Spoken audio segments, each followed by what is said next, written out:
Olá, olá!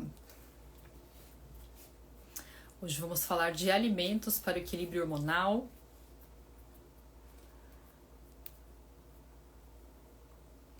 Deixa eu ver se meu Wi-Fi tá ligado.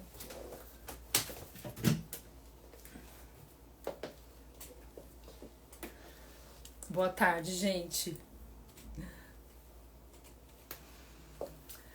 Quem tá chegando por aqui vai dando um oi. A gente vai falar hoje sobre alimentos para o equilíbrio hormonal. Preparem papel e caneta, como eu sempre peço para vocês. Eu tentei trazer alimentos bem práticos do dia a dia, que a gente tem facilidade de encontrar aqui no Brasil. E acho que é legal a gente começar explicando e deixando claro para vocês que dentro do equilíbrio hormonal tem muita coisa envolvida em termos de hormônios. Então vou falar um pouquinho para vocês o que é esse equilíbrio também.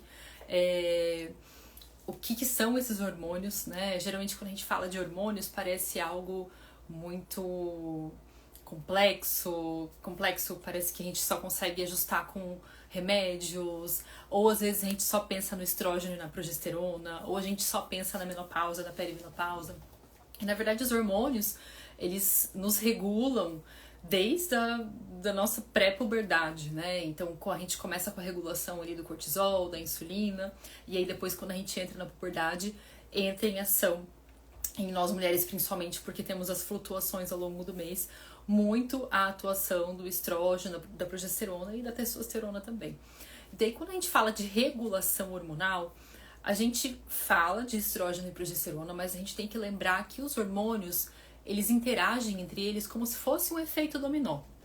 Então, se eu tenho um ciclo pré-menstrual desregulado, é claro que eu vou olhar para a progesterona, para o equilíbrio dela com o estrógeno, mas eu também preciso olhar para o meu cortisol, eu também preciso olhar para a minha tireoide, eu também preciso olhar para o metabolismo, como está a insulina.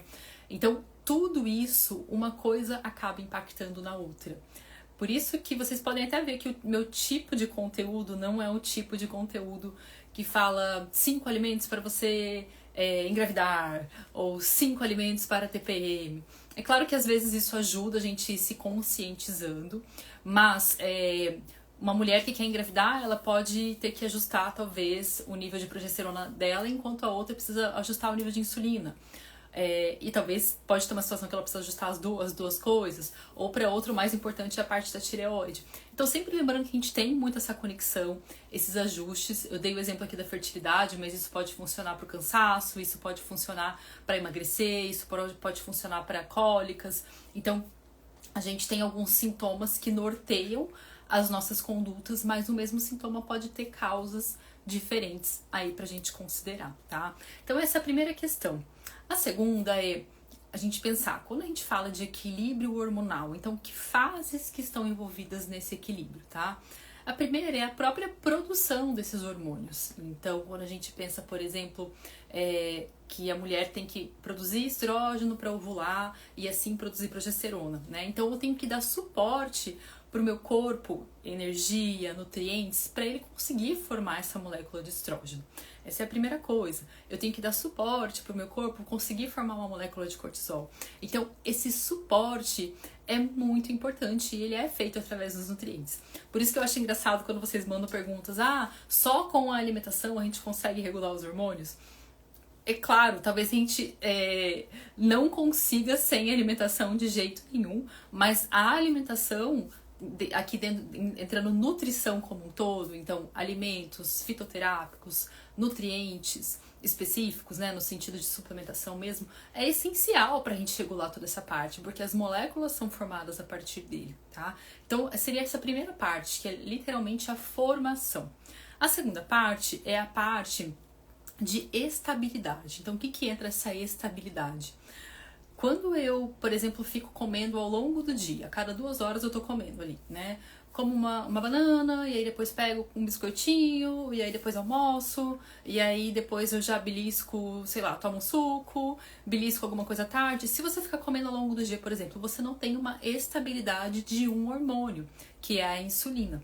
E essa instabilidade começa a desregular também outros processos do nosso corpo, outros hormônios. Então, pra gente ver como um hábito super simples já pode começar a desregular a nossa estabilidade hormonal e nos tirar desse equilíbrio, tá? Outra coisa que a gente precisa muito de estabilidade também, a parte da progesterona.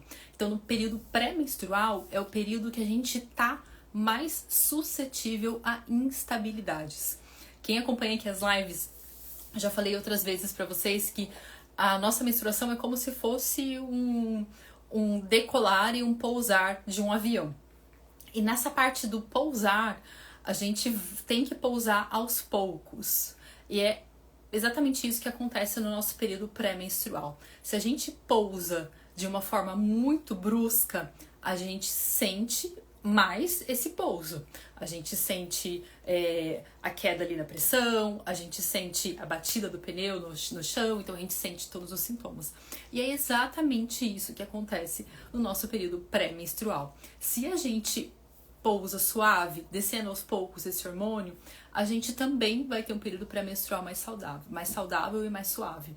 Se a gente desce de repente esse hormônio de forma brusca, a gente tem todos os sintomas intensos pré-menstruais.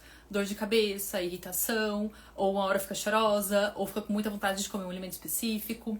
Então, tudo tem que trazer uma estabilidade dentro da parte hormonal, tá? E aí um outro sintoma de instabilidade hormonal também, que é bem comum no período pré-menstrual, menstrual e até depois da menstruação, que são os gotejamentos, né? A presença do sangue ou da borra antes de descer a menstruação. E isso indica que a progesterona ela tá ali presente, mas ela não tá se segurando todo o tempo que ela precisaria até o final. Então a gente vai falar um pouquinho sobre isso também, de alguns nutrientes e alguns alimentos que vão ajudar nesse processo da estabilidade, tá? Então a gente falou de formação hormonal, depois de estabilidade, e o terceiro é a questão da detoxificação, tá? Tudo que a gente produz no nosso corpo a gente precisa eliminar. Se a gente produziu algo ou consumiu algo e não eliminou, isso já é um problema por si só. Exemplo mais comum, se a gente comeu um alimento e não fez cocô, ficamos enfesada, ficamos mal, ficamos inflamada, ficamos estufada. Então, essa é uma analogia que acontece para outras coisas também. Quando a gente produz um hormônio, um estrógeno, por exemplo, né, pelo nosso corpo, através dos ovários principalmente, a gente tem que eliminar também esse estrógeno. Se a gente não elimina de uma forma suficiente, esse estrógeno fica recirculando. E isso também vai causando um desequilíbrio hormonal. A gente entra no processo ou de predominância estrogênica ou de acúmulo estrogênico, então fica mais inchada, com mais celulite, mais gordura localizada na perna e no bumbum, mais irritada, com o humor mais flutuante. São as mulheres que às vezes sentem sintomas no período da ovulação. É o momento que a gente pensa bastante como está o processo de detoxificação, porque é o momento que você está com os hormônios, eles acabaram de começar a subir, ele está lá em cima, né? Então você precisa estar detoxificando muito bem isso para ele não te causar sintomas, tá? Então esse seria o terceiro passo aí do equilíbrio hormonal: formação, estabilidade e detoxificação. E o quarto passo é a modulação hormonal, que muitas vezes é um nome estranho e muitas vezes a gente acha que é reposição hormonal, mas são coisas diferentes, tá? Reposição hormonal é quando uso um hormônio externo ao meu corpo, né, e aplico ele de alguma forma para tentar repor o que ele não tem ali. Não vou entrar em debate sobre reposição hoje, a gente pode fazer uma live sobre reposição natural, sintética, enfim, a gente pode falar sobre isso. Mas a modulação é quando eu direciono um hormônio que veio ou do meu próprio corpo ou de forma externa para um caminho saudável. Então, a gente tem vários tipos de estrógeno. Geralmente, quando a gente fala de estrógeno, a gente fala como se fosse uma coisa só, porque pra gente, né, entender, pra gente se comunicar. Mas a gente tem vários tipos de estrógeno. A gente tem o estradiol, a gente tem a estrona, depois a gente tem o metabólito lá que é o 14-OH, o 4-OH, o 6-OH, então a gente tem várias. Imagina que é como se fosse um estrógeno fantasiado, cada hora ele tá com uma fantasia diferente. E dependendo dessa fantasia que ele veste, ele vai ter um caminho mais inflamatório ou não. Por isso que muitas mulheres às vezes fazem um exame de estrógeno, né, no sangue. Elas não têm uma alteração do estrógeno, mas elas têm muita formação de mioma, elas têm muita dor no seio, elas têm uma tendência a ter o perfil de predominância estrogênica, mesmo estando com nível de estrógeno bom. Por quê? Porque ela está, talvez, convertendo isso para um caminho mais inflamatório, tá? Inclusive caminhos, às vezes, que aumentam para o risco de câncer. E a nutrição tá muito dentro disso, porque conforme o alimento que a gente consegue, que a gente consome, ou os fitoterápicos que a gente consome, a gente consegue induzir esse hormônio ir mais por um caminho ou pelo outro. E isso é muito legal e precisa ser considerado em nós mulheres em idade fértil, porque a gente está produzindo os nossos hormônios, então a gente precisa que eles se direcionem para o caminho saudável, mas também em mulheres que escolham fazer uma reposição hormonal externa, ela também precisa estar consciente de que esse hormônio que ela tá usando vá para um caminho saudável, tá? E aqui que é muitas vezes quando a gente considera também as questões genéticas. Então, na minha família tem muito caso de câncer de mama. Já é legal você olhar para essa modulação hormonal, para ver os caminhos hormonais que o seu corpo direciona e a gente atuar com a nutrição em relação a isso, tá? Então, essa parte da modulação hormonal, gente, é fantástica, porque a gente consegue realmente entender que caminho que o corpo está indo e a gente consegue mudar isso com os nutrientes e com os alimentos, tá? Eu até vou falar um alimento bem simples, que a gente encontra bem fácil, que tem esse caminho de modulação, na verdade 2, tá? Deixa eu ver se vocês têm perguntas. Eu vou pegar as perguntas mais direcionadas, tá? Pra gente comentar. E aí, perguntas que não estão muito relacionadas ao tema hoje, vocês podem tentar me mandar numa caixinha, alguma coisa assim, tá? Tá, depois acho que não. Então vamos começar? Eu vou começar com um alimento que tem bastante essa questão do princípio da primeira etapa da regulação hormonal que eu falei, que é a formação, tá? É claro que a gente precisa de muitos nutrientes, muitos assim, a gente precisa estar bem nutrida, né? Então, a gente tem ali uma demanda, dentro da nutrição a gente chama de recomendação diária de ingestão, a gente chama de RDA. Então, todos os dias a gente tem que consumir uma quantidade de nutriente específico que eles estimaram para que a gente tenha saúde. E um dos nutrientes que eu sinto que é pouco falado e que tem uma importância muito grande para a regulação de alguns hormônios, principalmente o cortisol, que nós mulheres, né, tendemos a ser mais afetados pelo estresse, pelas demandas do dia a dia, pelas tarefas que a gente assume, e isso pode se intensificar com as flutuações que a gente passa. Então, cortisol. E também porque na segunda fase do ciclo, a gente tende a eliminar mais esse nutriente do nosso corpo, que é o potássio, tá? A recomendação de potássio, então todos os nutrientes que a gente precisa ingerir, a recomendação é em miligramas, e a de potássio é a única que é em gramas, é uma quantidade mais alta. A gente tem muitos alimentos que são ricos em potássio, que tem fonte de potássio, tá? Vamos dizer assim, aí disponível, mas um que eu destaco por ter bastante concentração desse nutriente, e porque é muito legal também na segunda fase do ciclo, principalmente, e tem outros nutrientes como a coenzima Q10 e a glutationa, é o abacate. E aqui a gente vai comentar de alguns alimentos, mas eu sempre vou comentar as contraindicações, tá? E aí vocês vão entender dois princípios. Um é o princípio da alimentação cíclica, então como que alguns alimentos a gente pode consumir eles sempre, em qualquer período, se nos faz bem, ótimo, mas talvez em um período do mês ou do ciclo seja mais interessante ainda você incluir aquele alimento, tá? E o outro é o conceito realmente dessa regulação hormonal. Então tem até a ver com os dois métodos que eu uso, um que é o método da alimentação cíclica, que é muito baseado em um primeiro passo para você começar a mudança de regulação hormonal, ou um passo de manutenção, e o segundo, que é o ciclo da mulher, que envolve realmente já a gente trabalhar em todo esse dominó hormonal e entender como uma coisa impacta na outra, tá? Então o abacate, gente, em 100 gramas de abacate, ele tem quase 500 miligramas de potássio, que é bastante coisa, tá? A nossa recomendação de potássio diária é de 4.600 miligramas, então a gente realmente tem que consumir bastante fontes de potássio ao longo do dia. E às vezes, mesmo a gente consumindo, a gente não atinge, né? Nutricionistas que estão acostumados a prescrever cardápio e olham, né, os cálculos dos micronutrientes, a gente vê que realmente é muito difícil de atingir, tá? Quais são algumas manifestações dessa deficiência de potássio? Ter câimbras é uma delas, a gente ficar com muita sede e nunca se saciar. O potássio é importante para deixar disponível o hormônio da tireoide para a célula.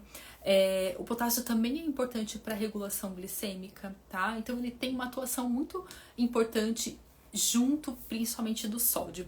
E como é fácil a gente às vezes exceder no sal, mesmo que a gente não queira. Então você foi comer fora, você comeu uma comida muito salgada, por exemplo. O que vai acontecer? O seu corpo, para regular isso, acaba eliminando o potássio.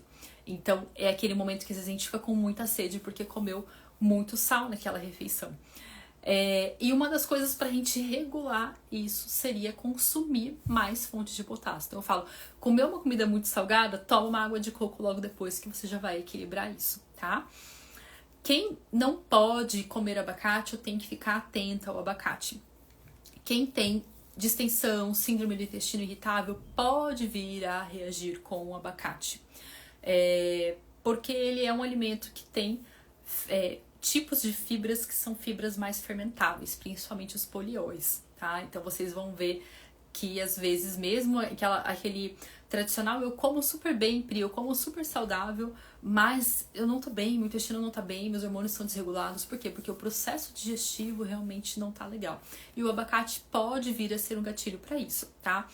O que eu observo é que alguns tipos de abacates, então aquele abacate que tem a casca mais fininha e é pontudinho, ele é mais fermentativo do que o que tem a casca grossa e é totalmente redondinho, tá? E o avocado também é um pouquinho menos fermentativo. Mas só observe essa questão, porque às vezes você se mata comendo abacate, porque eu falei aqui que é bom, mas ele tem essa questão também, tá? Porém, 100 gramas tende a ser bem tolerado, assim, 100 gramas vai dar umas 4 colheres de sopa. Então é uma quantidade bem tranquila de consumir. Você pode consumir ele puro, pode consumir ele com sal e azeite, pode consumir misturando, né, em algum shake. É uma quantidade bem fácil de consumir, tá?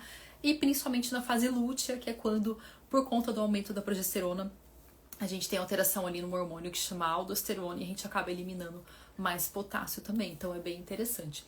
Além de que no período pré-menstrual eu gosto bastante de enfatizar o aumento do consumo de gorduras e proteína, pra gente ter mais estabilidade, tanto da glicemia, que tende a ficar mais flutuante nesse período, quanto da progesterona, tá?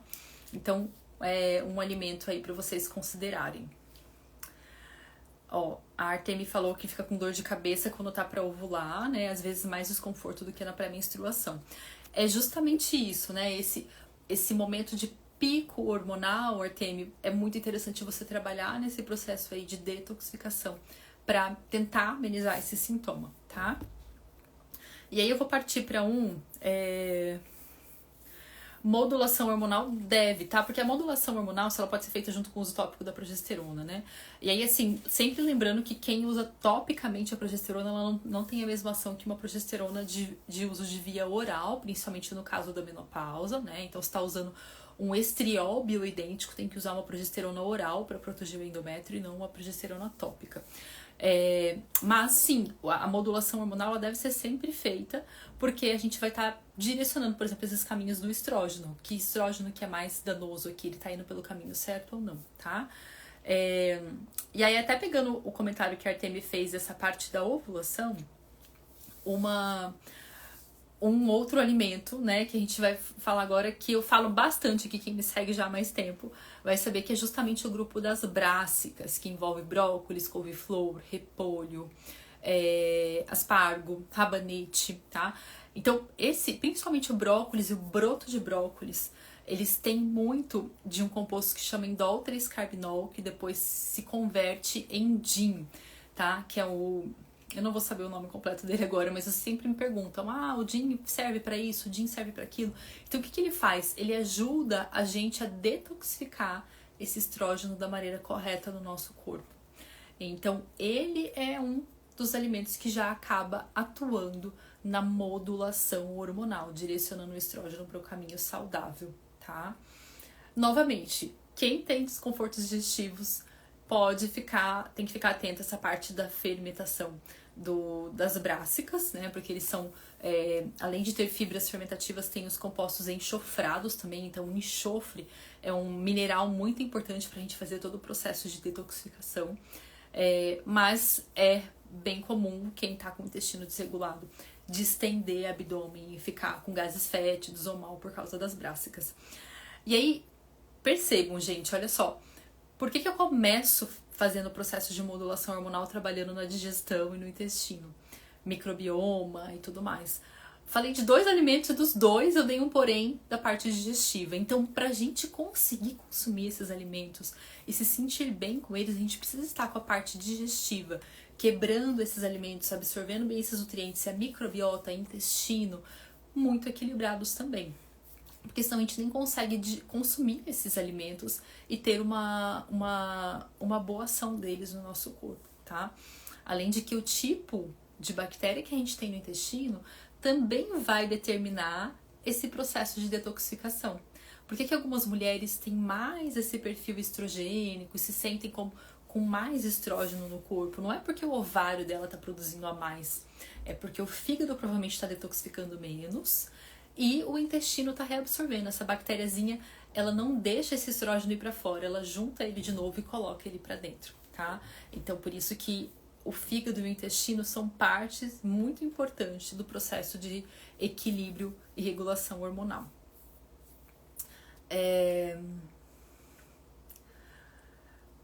E aí a Mari falou, poderia falar caso menopausa precoce, como utilizar os alimentos que já não têm ciclo, né? Então, quando não tem ciclo, ou você vai estar usando fitoterápicos para manter a sua saúde, né? E aí a gente pensa também na modulação hormonal, ou se você estiver usando esses hormônios externos, mesma coisa, você também tem que pensar na regulação hormonal, tá? Mas, para muitas mulheres, eu deixo a sugestão delas manterem essa ciclicidade, tanto de alimentos quanto de fitoterápicos.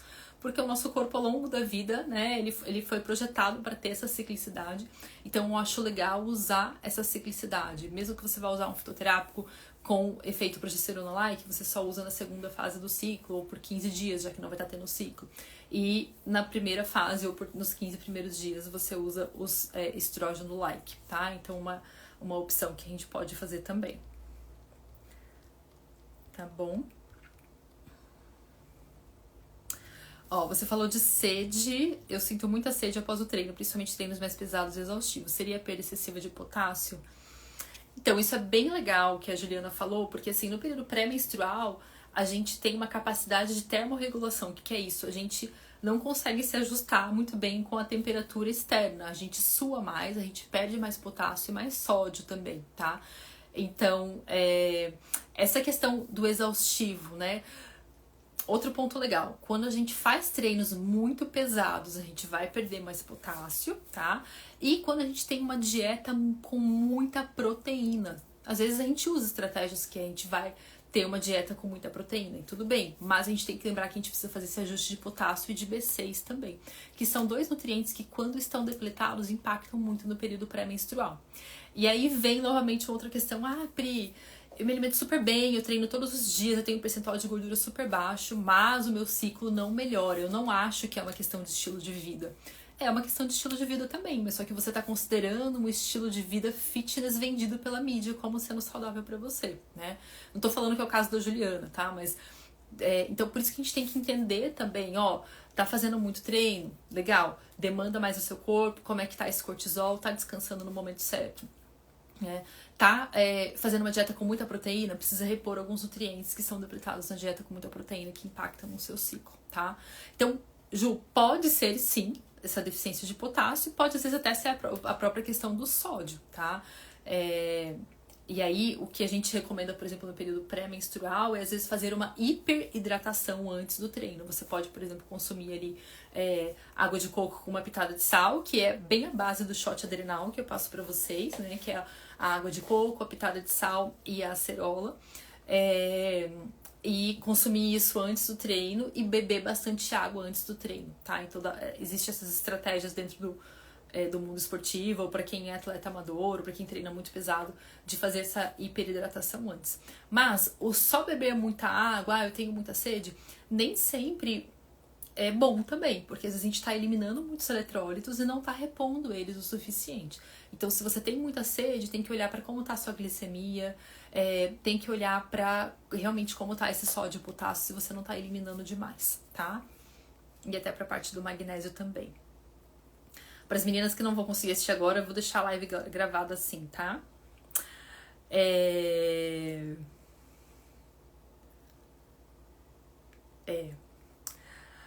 Tá. Vamos lá. Eu tô vendo alguns comentários aqui. Meninas, ó. E aí o terceiro alimento. Então vocês anotaram, né? Primeiro. E aí tem que entender por que também, tá? Então primeiro abacate, potássio, estabilidade de glicemia, fontes de glutationa e coenzima Q10. Segundo alimento, as brássicas, brócolis, couve-flor, repolho, tá? Ah, tem dois segredinhos bem importantes aqui para a parte das brássicas. O modo de preparo pode aumentar o efeito detoxificante desses vegetais. Quanto mais você pica uma couve, um brócolis, então vamos supor que você vai preparar para almoço, você vai lá, pica ele, começa fazendo ele. Deixa uns 20 minutinhos ali descansando e depois você põe ele na panela. Então, quanto mais você pica e esse tempo de espera, ele libera os ativos que aumentam a detoxificação, tá? E isso pode ser estimulado também quando a gente mistura um pouquinho de mostarda nesses alimentos. Então, por exemplo, você fez uma salada de repolho, você pode pôr ali um pouco de mostarda, dessas Heinz, né, que é uma das marcas que eu gosto, dessas que não tem nem nada de aditivo, é a mostarda, às vezes eles colocam cúrcuma, vinagre, sal. Então, você mistura na mostarda, você também tá intensificando esse efeito detoxificante das brássicas, tá? Elas podem ser consumidas tanto cruas quanto cozidas, mas lembrando que o excesso do consumo cru, então, sei lá, você vai fazer um suco com couve, rúcula, brócolis e começa a tomar todos os dias. Então, o excesso pode eliminar muito iodo do seu corpo e isso talvez não seja tão interessante, tá? Então, pode consumir ali umas 3 vezes por semana o cru e pode consumir diariamente se for do refogado. Refogado, cozido, assado, tá? E aí o terceiro alimento, então, e aí completando, as brássicas atuam muito no caminho saudável, já na modulação hormonal. Terceiro alimento, que tem a ver muito com a manutenção da progesterona e também a nossa disposição, tá? E aí, para saber como é que vocês estão nesses nutrientes, me contem, pensando no dia de ontem, que frutas vocês comeram?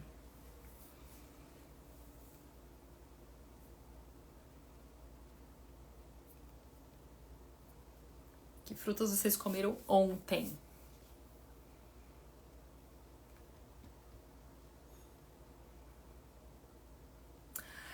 Ó, a Irene perguntou, é possível fazer a modulação apenas com um alimento específico? Não. Dificilmente um alimento específico vai ter todos os nutrientes que a gente precisa e todos os caminhos hormonais que a gente precisa, tá, Irene? O que muitas vezes a gente faz é entendendo quais pilares de saúde seu estão mais precisando de atenção e entendendo quais desequilíbrios hormonais você tem, que é o que eu chamo de arquétipo hormonal, a gente consegue direcionar melhor. Então, talvez você não precise usar tanto o grupo do brócolis, por exemplo. Mas talvez você precise usar mais esse alimento que eu vou falar agora para melhorar a sua progesterona, tá? Ou talvez você não tenha problema com estrógeno e progesterona, você precisa melhorar o cortisol. Então, quando a gente entende o arquétipo hormonal, que é o princípio lá do ciclo da mulher, a gente consegue direcionar melhor condutas mais assertivas para o desequilíbrio que você está vivendo naquele momento, tá? Então, este outro alimento, meninas, é muito comum, por mais que a gente consuma, ó, vamos lá, mamão, banana, manga, tâmara e uva, e não é que são alimentos não saudáveis, tá? Laranja, mamão, melão, mamão, banana e laranja, que é o tradicional brasileiro, né? Banana, mamão e acerola, ó, a Suelen já consumiu aqui um alimento que eu vou falar. Banana, manga e mamão, mexerica, tá? Então, esse alimento realmente é a acerola. Mesmo que a gente consuma frutas, é muito comum a gente consumir um nível muito baixo das fontes naturais de vitamina C. E por que eu enfatizo as fontes naturais? Porque as fontes naturais são diferenciadas em termos de vitamina C do que a gente tomar uma cápsula de vitamina C, tá? E o que um estudo mostrou? Que quando a gente consome 750 miligramas de vitamina C, a gente mantém melhores níveis de progesterona. E para vocês terem uma noção, quando a gente fica estressada, a gente depleta cerca de 40% da nossa vitamina C. As glândulas adrenais, que são as glândulas que produzem o cortisol, usam cerca de 90% da nossa vitamina C. Então, quando a gente não tem esse consumo frequente, somado a algum tipo de estresse, esse estresse não é só a gente ficar agitada, ter uma rotina corrida. É a gente pegar uma infecção, pegar um Covid, pegar uma dengue, é a gente dormir mal, então quem tem filho pequeno, né? É a gente ter muitos picos de açúcar ao longo do dia, então isso também gera estresse pro nosso corpo e a gente vai depletando cada vez mais vitamina C, tá? E 100 gramas de acerola, seja, eu chamo de frutas de quintal, né? Porque aqui no Brasil geralmente tem acerola, pitanga, jabuticaba, amora, é mais fácil a gente encontrar no quintal. Então, 100 gramas de acerola já vai atingir essas 750 miligramas de vitamina C que a gente precisa, tá? Então, acaba sendo uma dose bem legal. É claro que a gente tem outras fontes de vitamina C também para quem não mora no Brasil. Então, a gente tem o morango, desde que seja orgânico, acaba sendo uma boa fonte de vitamina C. O kiwi, mas são coisas que você vai ter que consumir várias vezes ao dia, tá? O limão e a laranja que já são mais conhecidos. O caju e a goiaba também são super ricos em vitamina C, então os três mais é caju, acerola, caju e goiaba, tá? Mas a gente tem essas outras fontes também. A salsinha, que geralmente a gente usa em tempero, você pode usar nos sucos, fazendo pesto, que também tem bastante fonte de vitamina C, tá? E para quem mora fora, às vezes encontra a acerola ou o camu-camu, que é uma fruta que tem mais vitamina C ainda que a acerola, que é uma fruta amazônica, da forma liofilizada. Então, é como se eles fizessem uma desidratação sem destruir a vitamina C, tá? Então, é uma forma que vocês podem usar também.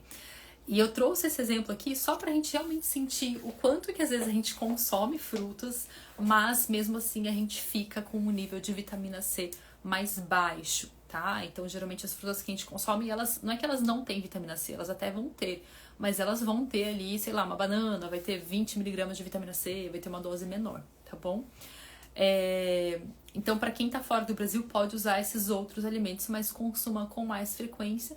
E sempre o alimento mais fresco que você tiver acesso, né, você pode incluir aí, tá? Geralmente os alimentos frescos são mais ricos em vitamina C.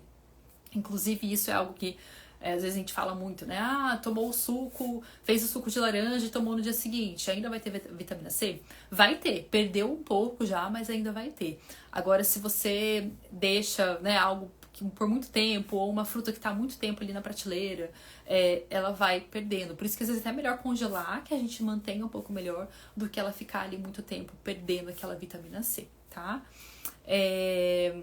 Então, a acerola acaba ajudando bastante nesse processo.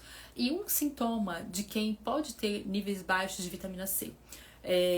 Você bateu, em qualquer lugar que você bateu, você fica roxa. Então, isso a vitamina C, ela tem um papel muito importante nas estruturas de colágeno. E é claro, quando a gente fala de colágeno, a gente pensa na pele, né? A gente pensa na estrutura da pele. Mas os vasinhos, todos os vasinhos nossos, varizes, tudo que circula, é feito de colágeno. Quando a gente tem um vaso que não tá forte o suficiente, ó, imagina ele pulsando aqui o sangue, tá? Se esse vaso não tá forte o suficiente, imagina seu elástico de cabelo que perdeu a elasticidade. O que ele faz? Ó, pulsar dele não é tão forte quanto isso. É um vaso sem elasticidade. Um vaso sem elasticidade facilita varizes, facilita você ter extravasamento de sangue. Então ele não conseguiu pulsar muito bem, é como se o sangue fosse saindo em micro quantidade aqui pra fora. E aí quando você bate, você tem um pouco mais dessa formação de coisas roxas, né, de roxões na pele, e você nem sabe de onde foi, tá? E o outro sintoma característico, a parte do sangramento na gengiva. É claro que quem não passa fio dental todos os dias vai sangrar mais, tem que passar fio dental todos os dias, tá, gente? Essa microbiota da boca, né, a gente tá sempre engolindo o que tem na boca, então a boca tem que estar sempre muito limpinha, mas se você passa fio dental todos os dias, ou quando vai escovar o dente tem uma facilidade muito grande de sangrar, tem que olhar também para essa parte da vitamina C, tá? E se você já tá consumindo alimentos fonte, talvez você tá usando muita vitamina C por conta dessas questões que eu falei, de estresse, então tem que aumentar mais ainda, principalmente de forma natural, tá? Ó, a Ana falou do própolis verde, eu até vou falar dele porque é um dos alimentos que eu tinha selecionado aqui também, tá? Então já vou aproveitar. O própolis, gente, ele tem muitas funções, tá? Então, uma das funções que eu mais gosto, ele é um antimicrobiano. E com os antimicrobianos, a gente começa também atuando no nosso intestino, na nossa mudança, na nossa modulação intestinal. Então, quando, por exemplo, alguém come e tem uma distensão, um estufamento muito grande, quer dizer que ela está tendo muitas bactérias que estão fermentando ali. E a gente consumir o antimicrobiano natural pode ajudar, tá? Então, o própolis pode ajudar nesse sentido. E um outro ponto que o própolis ajuda também é que ele tem um composto chamado apigenina, que também ajuda nessa melhora da manutenção da progesterona. A gente fala que ele é como se fosse um efeito progesterona-like. E ajuda principalmente na formação de GABA, que é um neurotransmissor importante pra gente se acalmar, pra gente ter mais foco e concentração, tá? Então, eu gosto bastante do própolis. A gente pode variar muito as dosagens que a gente usa de acordo com o objetivo. Mas, por exemplo, você pode tomar ele antes de dormir para esse objetivo mais de produzir o GABA. E você pode tomar ele de manhã para objetivos mais de melhorar a imunidade e de atuar como um antimicrobiano, tá? E tanto é que às vezes a gente nem associa o própolis muito próximo, por exemplo, de um probiótico, porque ele tem esse efeito antimicrobiano, tá? A polpa de acerola vocês podem usar, eu geralmente... aqui no meu bairro eu acho bastante acerola natural, dependendo da época, mas pode usar a polpa de acerola também, tá? Até alguém comentou de ter corante, pode ser que algumas tenham, mas tem bastante opções sem corante também, tá?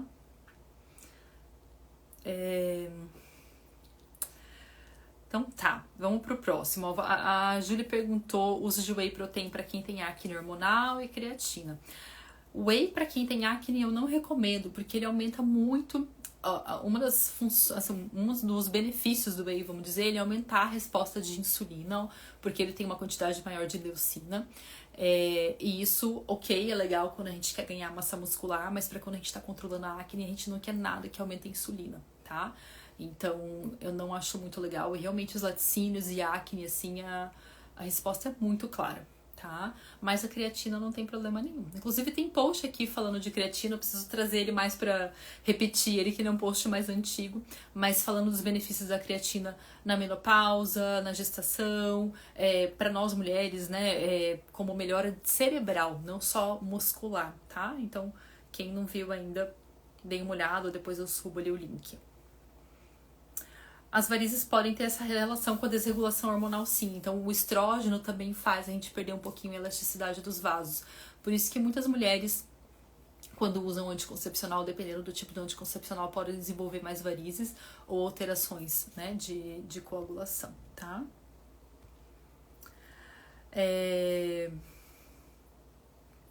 O própolis pode ser usado, mas na segunda fase do ciclo. Não tem uma restrição de usar na primeira fase, mas ele pode ser usado na segunda fase, tá? Eu gosto muito da marca Apis Flora, que é o que eu acabo indicando. Ele pelo menos 11% a concentração do própolis, tá?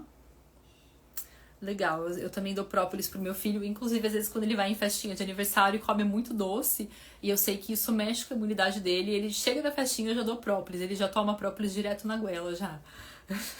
Já tá até acostumado, tá? Vamos lá, gente. Próximo alimento é um alimento que nem todo mundo gosta. E aí, vegetarianos, não fiquem bravos comigo, eu vou tentar dar uma opção alternativa pra vocês. Mas é um alimento que antigamente se comia mais, a gente perdeu muito o costume de comer. E eu acredito que isso impacta, assim, no fornecimento de alguns nutrientes pra gente hoje, tá? Que é o fígado de galinha, principalmente eu acabo indicando. Infelizmente, hoje é importante a gente acabar consumindo uma fonte orgânica, porque o fígado é o que metaboliza tudo ali que o animal passou, tá? Mas assim, e aí eu considero que a gente tem várias questões de produção animal hoje que impactam muito no alimento, no bem-estar animal. A gente tem várias questões, mas olhando puramente do aspecto nutricional, é um alimento que mais tem nutriente concentrado. E aí a gente dá um destaque para as vitaminas do complexo B, tá? E nós mulheres precisamos, todo mundo precisa muito da vitamina do complexo B, mas quando a gente usa anticoncepcional, por exemplo, a gente depleta muitas vitaminas do complexo B. Quando a gente vai se preparar para gestação, a gente precisa muito, né, das vitaminas do complexo B, tá?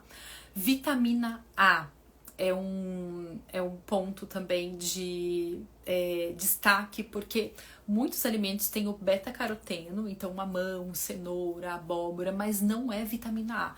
Beta-caroteno é diferente de vitamina A. E a vitamina A, a gente tem muita deficiência de vitamina A também, gente. Muita, muita, muita. Muita gente tem anemia por deficiência de vitamina A e não de ferro, tá? Então, sempre lembrem, vitamina A vem de origem animal.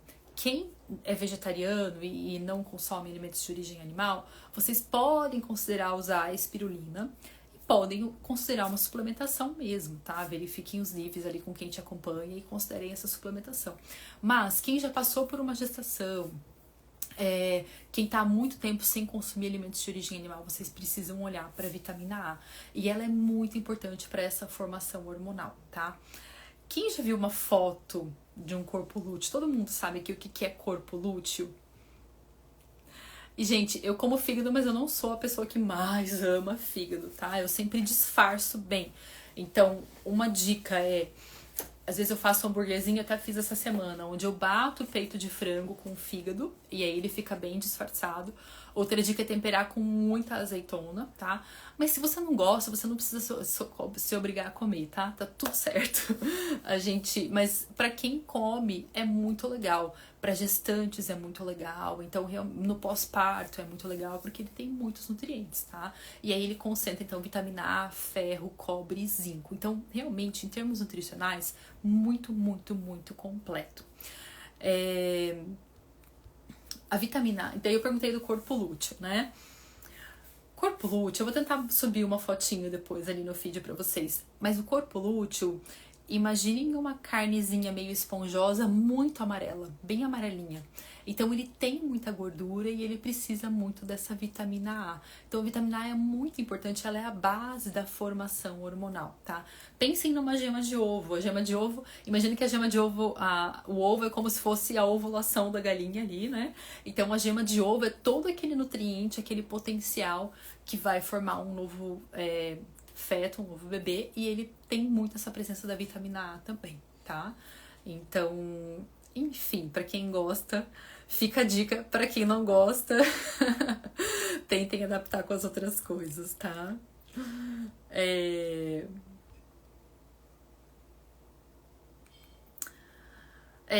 O anticoncepcional ele vai piorar as varizes por conta do excesso, né, do estrógeno sintético. Eu não sei se nesse caso a vitamina C vai conseguir ajudar ou converter, mas enfim, para outras coisas ela é benéfica, né? Mas realmente o efeito ali é muito do estrógeno mesmo, tá?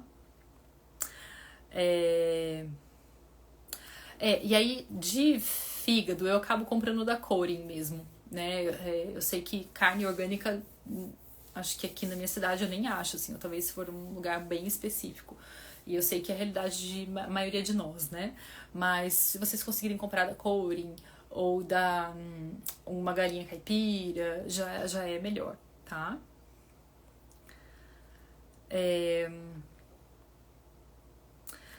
Tá bom, ó. A Ana falou, indicação de vitamina D pra quem não tem acne ou pra quem tem acne. Vitamina D, gente, vocês têm que acompanhar muito com o exame de vocês, tá? E ver quais são os valores ali acima de 50, às vezes próximo de 70, mas tem que ver.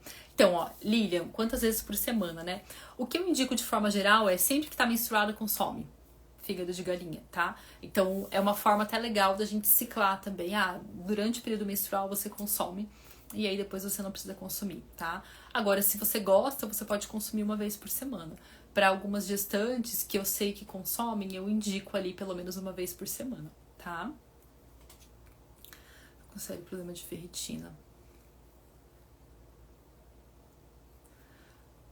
Ó, pode ser tanto de galinha ou de boi, mas o de galinha é mais fácil da gente achar essas opções com menos antibiótico, com menos agrotóxico, tá? Então, realmente, eu acabo indicando o de galinha da Corin, tá? Ó, e até a Lívia falou, né? Deu um exemplo. Sou ovo-lacto vegetariana há 7 anos, mesmo com estilo de vida saudável, estou com sérios problemas de ferritina, né? Então, isso é uma das coisas para olhar, né, Lívia? A parte da vitamina A. Zinco também, muito, muito, muito importante, tá? Eu até tô acompanhando uma gestante que ela tava com o hemograma todos muito baixos e o nível de ferro bom. E aí a gente tá trabalhando nessa parte do zinco, dos cofatores também. E é muito comum na alimentação ovo-lacto a gente ter uma menor quantidade, menos alimentos fonte de vitamina A, e às vezes a concentração de zinco pra gente atingir também fica baixo, tá? Apesar que tem um alimento que eu vou falar que é bem rico em zinco, que é super vegetal, assim, então dá pra usar. Mas é isso. E quem, assim, mesmo tomando suplementação de ferro não melhora a ferritina, tem que entender muito como tá a saúde do intestino. Então, quando a gente tem, por exemplo, fungo no intestino e parasita, a gente vai tomando o suplemento e isso só vai alimentando o fungo e o parasita, e a gente não absorve nada.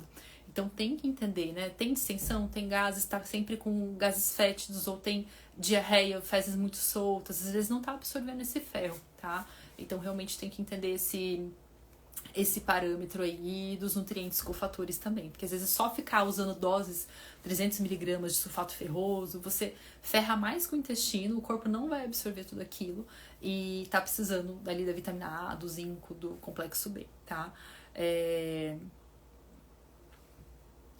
Até enfim, né, uma das coisas que eu recomendo é usar o ferro lipossomal, porque ele tem uma absorção melhor. Então, quando a gente usa doses muito altas, a gente não consegue absorver tudo. E uma conduta que eu uso também tá suplementando ferro, não consome todos os dias. Consome dia sim, dia não.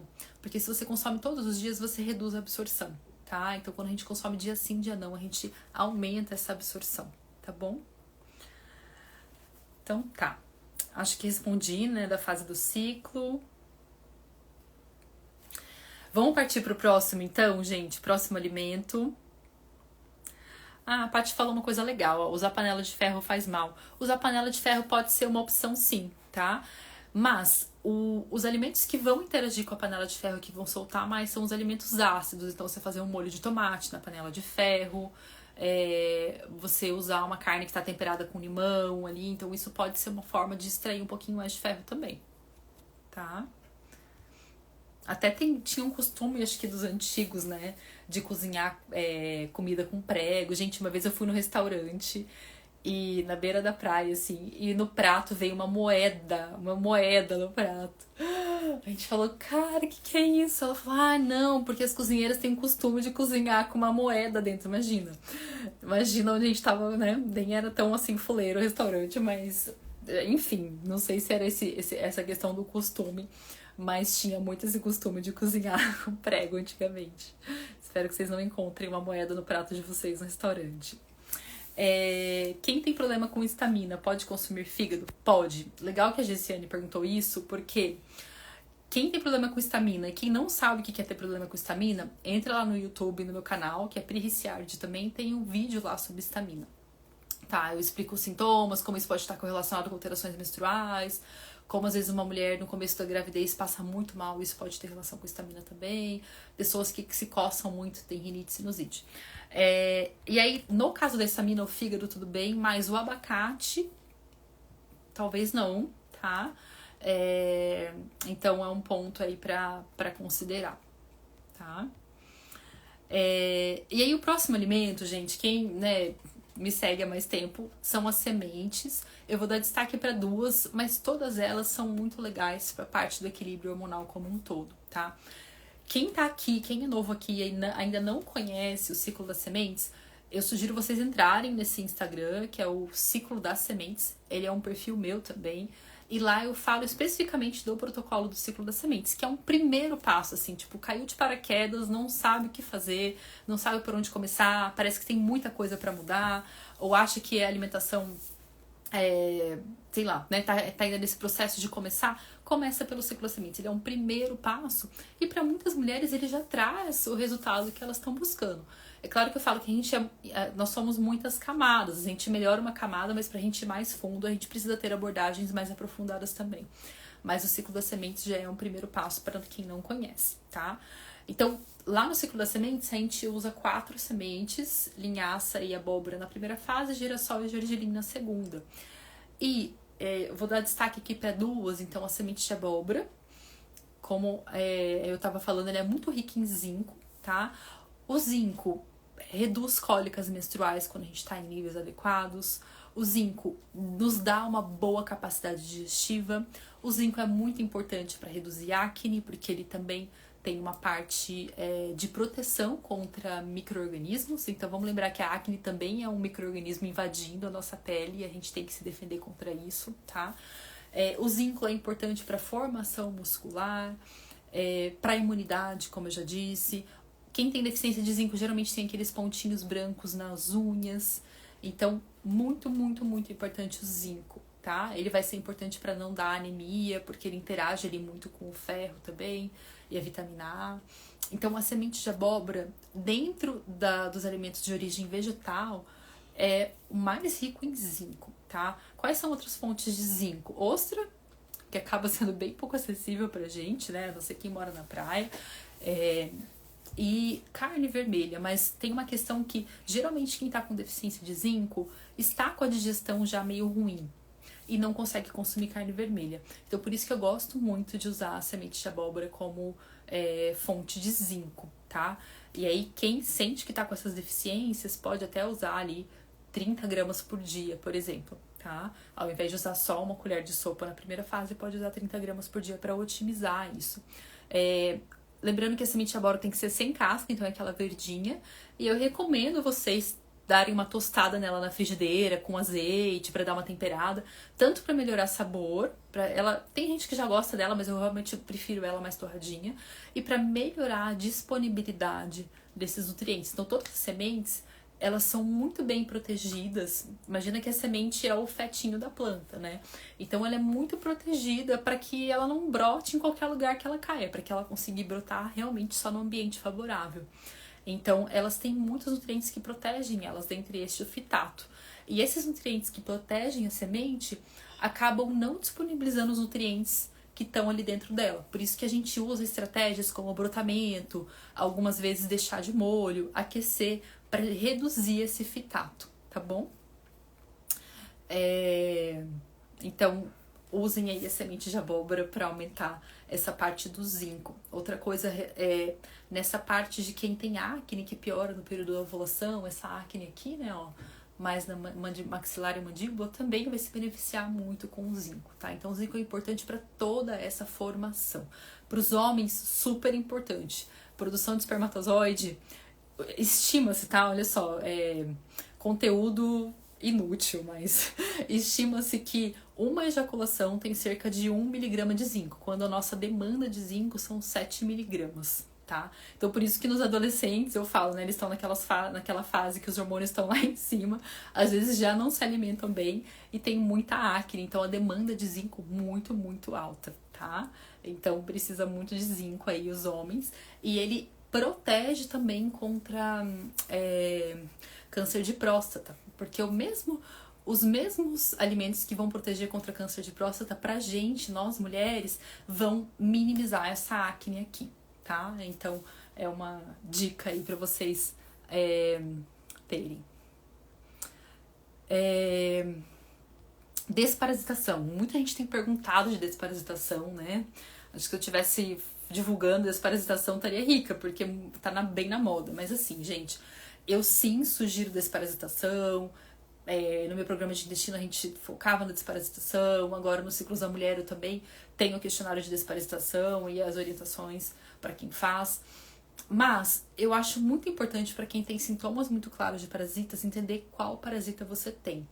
Porque se você tem um parasita que é muito persistente, geralmente a giardia é muito persistente, Ascaris lumbricoide, talvez você tenha que usar alimentos mais específicos, tá?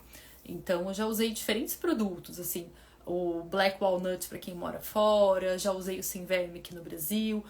Para algumas pessoas eles são suficientes, para outras a gente precisa fazer outros ciclos e mais ciclos, tá? Então por isso que eu acho importante, assim, entender o que vocês têm, tá bom?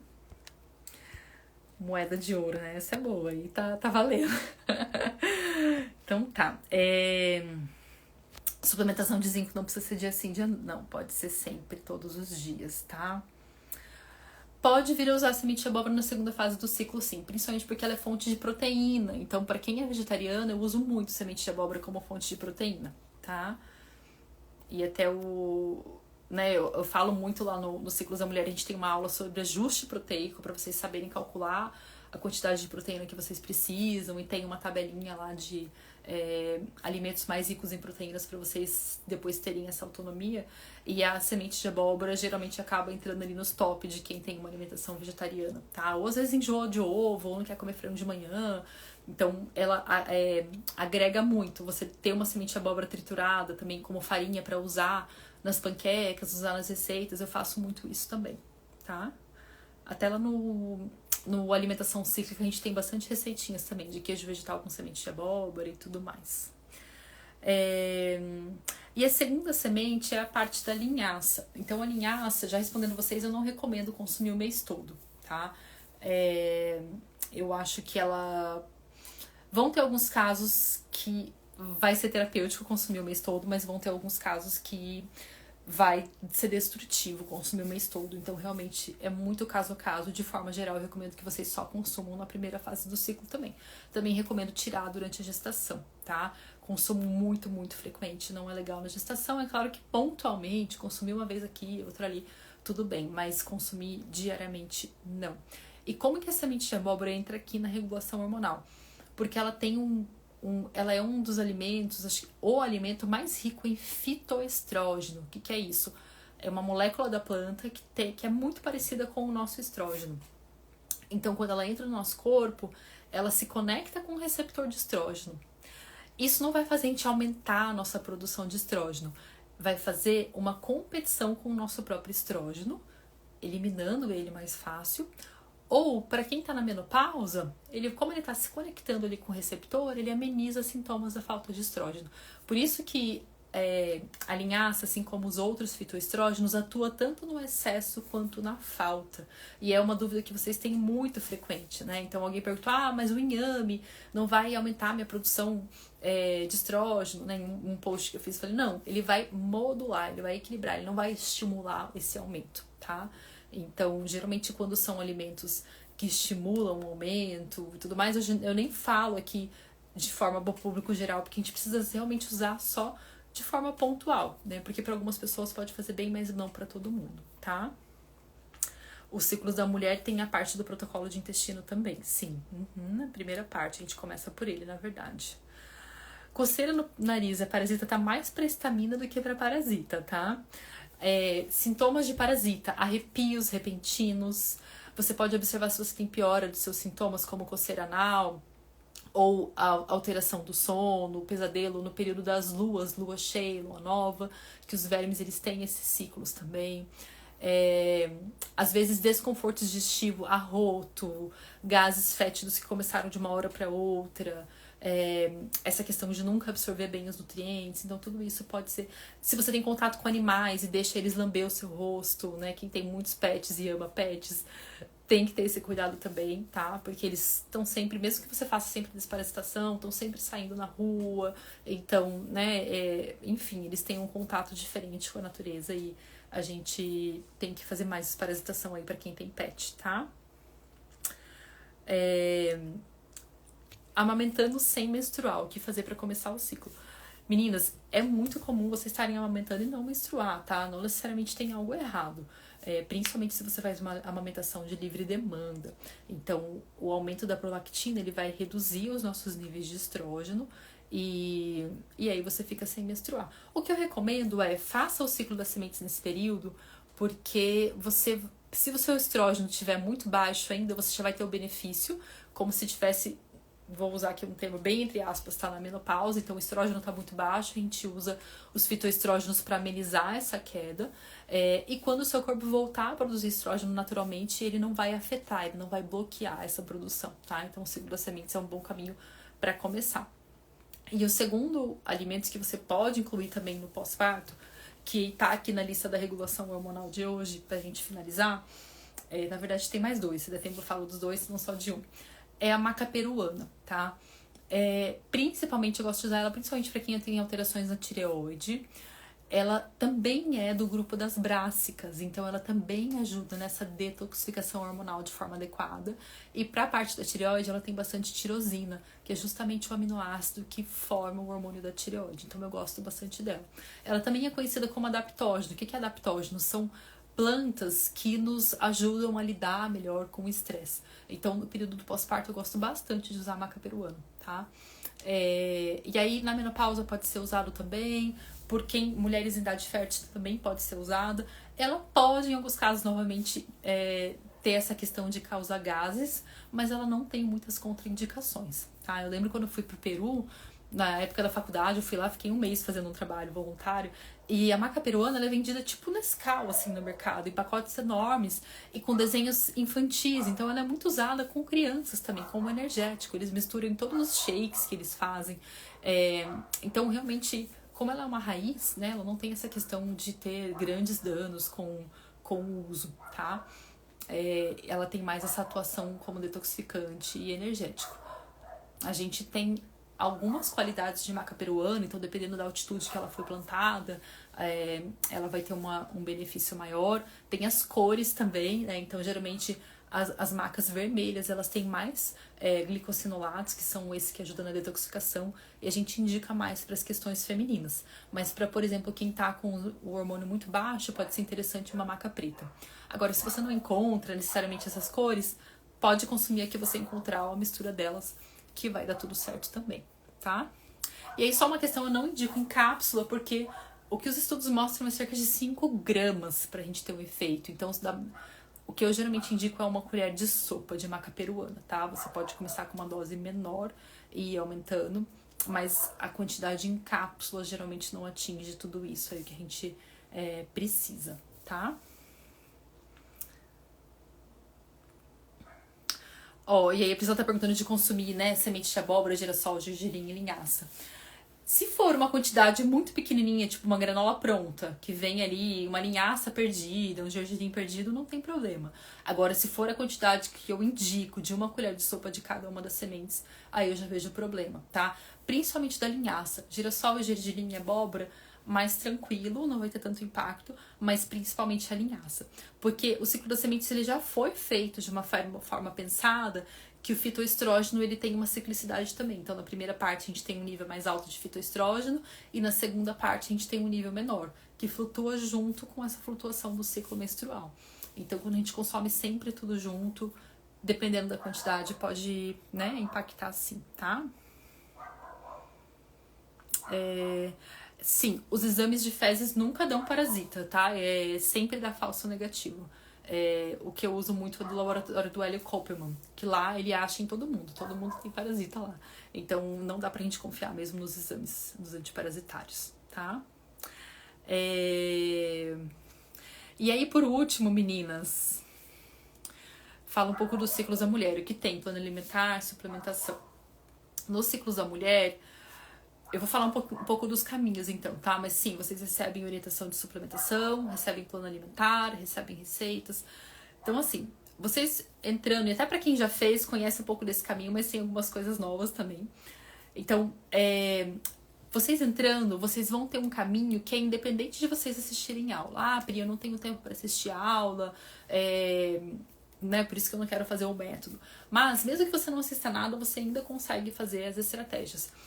Primeira estratégia é vocês entenderem alguns, eu chamo de desafios, que são 4 pilares para a regulação de uma alimentação mais terapêutica. Então, esse ajuste de proteína, por exemplo, é um deles. Aí eu dou mais 3 pilares que eu falo, olha, meninas, independente da situação que vocês estiverem, vocês precisam entender esses 4 pilares para vocês terem autonomia na alimentação de vocês, tá? Vou viajar, vou tirar férias, vou num evento social. Esses 4 conceitos vão ajudar vocês a lidarem com as situações de alimentação da vida, né? A gente não precisa estar saudável a gente não precisa estar sempre fazendo uma dieta, um protocolo para estar saudável. A gente tem que saber se virar com essas situações da vida que a gente vive, né? A alimentação não é só uma coisa terapêutica, ela também tem um lado social, então a gente tem que entender esses princípios. Depois, a gente faz o primeiro protocolo, que é o protocolo que eu chamo de reset, ele dura 2 semanas. Na primeira semana a gente trabalha a modulação do intestino e a detoxificação. E na segunda semana a gente trabalha os hormônios chefes, que é a insulina e o cortisol. Para vocês principalmente terem uma base de como vocês se sentem em cada uma dessas etapas. E essas 2 semanas já é muito legal que vocês já conseguem ver resultados muito claros. Redução da vontade de doce, melhora do sono, às vezes mais estabilidade de energia. Então, o meu objetivo quando eu pensei nisso eu quero que em 2 semanas elas se sintam bem, que elas já tenham uma melhora da saúde, mesmo que tenham questões que demoram mais para serem resolvidas, por exemplo, uma endometriose. Talvez você não vai deixar de ter dor em 2 semanas, mas você pode ter uma melhora da disposição, por exemplo, tá? Então eu quero que elas se sintam bem pro corpo delas querer voltar para isso. Porque como nutricionista e até no meu histórico, por exemplo, na minha pré-adolescência, eu tinha muita enxaqueca, muita dor de cabeça, eu tinha muita névoa mental. E quando eu comecei a me sentir bem, eu falava, caramba, acho que tem gente que vive a vida inteira naquela situação que eu tava e não sabe que não é normal não se sentir assim. Então, uma das coisas que eu acho que motiva muito a gente mudar é a gente saber o que é ruim e a gente saber o que é bom. Porque quando a gente sabe o que é bom, a gente quer voltar pro bom. Então, eu tento levar vocês para esse lugar do corpo ter experimentado um bem-estar de uma forma mais rápida. Esse reset, a gente tem algumas datas para fazer, porque a ideia é vocês terem essa motivação do grupo. Mas você tendo material, depois você pode fazer, né? Você tem esse material o resto da vida aí pra você fazer quantas vezes você quiser, tá? E aí no Reset tem isso também. Cardápio, sugestão de suplementos, que não é obrigatório, caderno de receitas, né? Então, coisas pra você se organizar ali.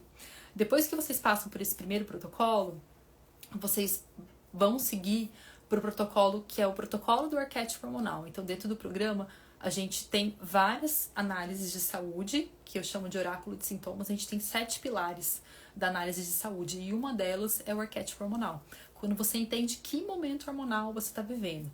Ah, eu tô vivendo mais um desequilíbrio de estrógeno. Não, tô vivendo mais um desequilíbrio de tireoide. Ah, não, eu tenho uma combinação do desequilíbrio de cortisol e tireoide. Então você entende para aquele contexto de vida que você tá vivendo naquele momento que você precisa, tá? E aí vem essa questão do, eu tenho um cansaço, mas é um cansaço por flutuação glicêmica, ou é um cansaço por alteração na tireoide, ou é um cansaço por um cortisol muito baixo? Tudo é cansaço, mas quando você faz o arquétipo hormonal, você consegue entender um pouquinho melhor o seu contexto e ter um protocolo mais assertivo para isso, tá? Então, uma vez que vocês descobrem o arquétipo hormonal de vocês, vocês também vão fazer o protocolo específico para o seu arquétipo hormonal ou para a combinação do seu arquétipo hormonal. E aí, novamente, você recebe um cardápio, orientação de suplementos específicos para o seu arquétipo, alguns exames que podem te ajudar naquele contexto. Então, eu acho que talvez você tenha uma desregulação da tireoide. Eu indico você fazer esse painel de tireoide e se orientar por esses valores de idealidade, não só o valor do laboratório. Então, é mais ou menos assim que vocês seguem, tá? Esse protocolo do arquétipo, ele pode demorar de 30 a 90 dias, dependendo de como tá ali o seu arquétipo. E depois você ainda pode complementar com algumas estratégias do módulo de ginecologia nutricional. Então, eu tenho, eu tenho endometriose, então eu quero saber que outras abordagens eu uso. Eu tenho acne, que eu tenho que considerar aqui também. Eu tenho dor no seio no período pré-menstrual, que eu tenho que considerar aqui também, tá? Então, são algumas coisas mais nesse sentido. E aí, ao longo do programa, a gente tem as ferramentas de autoconhecimento. Então, uma delas é esse oráculo de sintomas que eu falei pra vocês entenderem esse pilar de saúde, como é que tá. A outra são esses, além do próprio conteúdo das aulas, né, são esses guias de exames, são esses guias de acompanhamento do seu ciclo. Muitas meninas começaram a me relatar, Pri, agora eu comecei a perceber que esse sintoma não é aleatório, ele é cíclico. Então, isso vai trazendo muito autoconhecimento pra gente também, tá? É mais ou menos isso que a gente tem ali dentro dos ciclos. E a gente acaba tendo um acompanhamento de 1 ano, que acaba sendo muito enriquecedor. Então, todo mês eu falo lá com elas, discuto casos, e todo dia eu tô ali no Telegram com elas, tá? Então, a gente tá sempre em contato. E aí, o último alimento, gente... Quem anotou todos os alimentos aqui, pra quem chegou atrasado falar?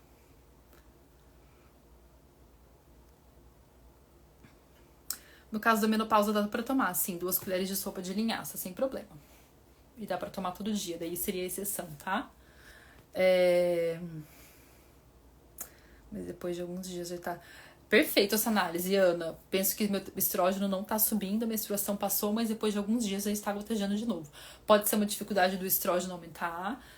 Às vezes pode ter sido uma progesterona mais baixa no último ciclo que não fez todo o sangue descer, tá? Se o estrógeno realmente está baixo no período fértil, né, em idade fértil, tem que olhar muito para a parte do cortisol, mas aí é o único caso que eu não recomendo fazer a linhaça na primeira fase, tá? Eu recomendo tirar ela até entender o que tá acontecendo. A maca não prejudica a tireoide, eu geralmente uso para tireoide, tá? Porque o excesso de estrógeno impacta na tireoide, gente. O excesso de estrógeno não deixa a tireoide funcionar bem. Os hormônios ficam como se fossem camuflados para as células. Hélio Koppelman, do Parasita.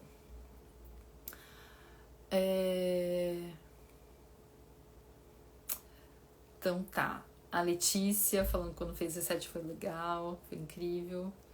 A Lê é antiga já, né, Lê? Tá. Vamos ver quem soube dos alimentos aqui. Acerola, fígado, abacate, semente de abóbora, maca. Perfeito. E aí o último, meninas, é o vinagre de maçã, tá? Quem já ouviu falar do vinagre de maçã? E ele vai ter uma atuação em um dos hormônios-chefe. O que é o hormônio-chefe? São os hormônios que todo mundo precisa regular todos os dias. Homens, mulheres. Porque eles estando alterados, os outros todos vão se bagunçar também, tá? Então, o vinagre de maçã, ele tem uma atuação muito importante para controlar a glicemia. Quando a gente consome vinagre de maçã logo antes de uma refeição rica em carboidrato, a gente reduz esse pico glicêmico. Ele não faz essa subida tão alta, tá? E aí é claro que vocês... Sim, que toma anticoncepcional vai piorar. Tireoide, até tem um post recente sobre isso, dá uma olhada lá. É claro que vocês vão falar, Pri, tem que tomar puro, né? Meio que aquela... Então, assim, quem tem gastrite, não tome. Você precisa melhorar essa mucosa do intestino antes, do intestino não, do estômago antes, tá? Não tome, porque vai ser realmente um estímulo muito grande ali. Por mais que a acidez do nosso estômago é a mais ácida que tem, né? A gente precisa cuidar com esses alimentos muito ácidos para não estimular ali. Mas protege o seu estômago primeiro, depois você toma. Mas dá pra você, por exemplo, se você fizer uma salada e temperar com vinagre de maçã, já tá valendo. Às vezes eu misturo com um pouquinho de água de coco logo antes da refeição, também já tá valendo, tá? E essa dica é muito legal. Você vai num casamento, você toma vinagre de maçã antes. Você vai comer um bolo, você toma vinagre de maçã antes, tá? Então ele funciona. Só cuidem realmente do estômago, tá? Se começar a sentir dor, tome mais diluído, reduz a dose, mas a dose que a gente tem estudo é de 1 colher de sopa. Ideal, se vocês conseguirem comprar um vinagre de maçã orgânico, alguns vem escrito que tem a mãe, tá? Tem uns que vem com a mãe, ainda bem que não é com a sogra, né, gente? Vem com a mãe, nada contra a minha sogra, mas enfim. Alguns vêm com a mãe, essa mãe é probiótico, é como se fosse a cultura de probiótico ali, tá? Dentro. Então você vê, às vezes, como se fosse uma coisinha flutuando, porque o vinagre de maçã foi fermentado, tá? Então ele vem com essa mãe ali dentro. Mas isso é ótimo, tá? Alternativas para o vinagre de maçã. Tem estudos se questionando se o limão teria a mesma função. Mas para a gente ter uma função parecida, teria que consumir 4 colheres de sopa de limão. Então acaba sendo uma dose muito alta, tá? Cuidado com os dentes. Quem é dentista aqui vai estar me matando, né? Mas se for tomar e começar a fazer uso frequente, talvez valha a pena usar um canudinho. Porque realmente, por ser muito ácido, pode danificar ali a parte do esmalte da proteção dos dentes, tá? Então é isso, o vinagre de maçã. A gente tem várias estratégias de modulação glicêmica, tá? É uma das aulas que eu falo que é mais importante lá dentro do programa. Então, por exemplo, coisas simples. Na hora que você vai fazer o arroz, ao invés de você jogar a água para ferver direto, você refoga no azeite, porque isso diminui essa disponibilidade do amido, né? Sai menos amido ali, e isso reduz o índice glicêmico. Quando a gente, por exemplo, faz um macarrão, se você colocar ele na geladeira e depois esquentar de novo, também reduz o índice glicêmico. Então tem várias coisinhas, estratégias legais que dá pra gente usar pra melhorar essa flutuação glicêmica, tá? E como eu disse, ele é um hormônio-chefe. Então, assim, quando a gente melhora essa base, você melhora o seu humor, porque você não fica toda hora flutuando. Você melhora a sua fome. Então, aquele negócio de cada 2 horas eu tendo que beliscar alguma coisa, porque você também não fica toda hora com essa flutuação. Você melhora seu foco, sua concentração. A gente reduz enxaqueca, a gente reduz cólicas, porque tudo isso é insulina subindo e descendo, vai estimulando toda essa flutuação, tá? Então, às vezes a gente tem... Isso acontece muito com criança também, tá? Quem tem filho observa isso. Criança comeu, ou tá com fome, ou comeu muito açúcar, depois tem efeito que é a hipoglicemia de rebote. E na gente isso acontece também, tá? Você comeu, sei lá, tomou um suco de laranja no meio da tarde de estômago vazio. Saudável, vitamina C, super legal. Mas tem muito açúcar concentrado. 1 hora depois você vai estar com efeito rebote. Ou vai estar querendo comer alguma coisa, ou você saiu para treinar e ficou tonto no meio do treino, porque você comeu uma coisa que tinha muita glicemia e depois caiu muito rápido. Então, essa modulação glicêmica é muito, muito legal, tá?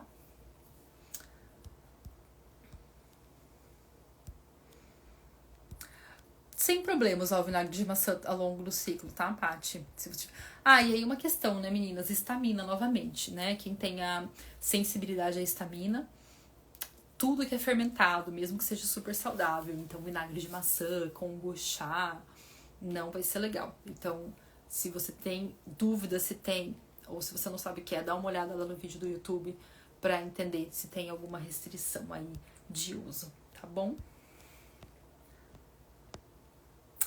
Beleza! Óleos essenciais que ajudam na fase dos ciclos.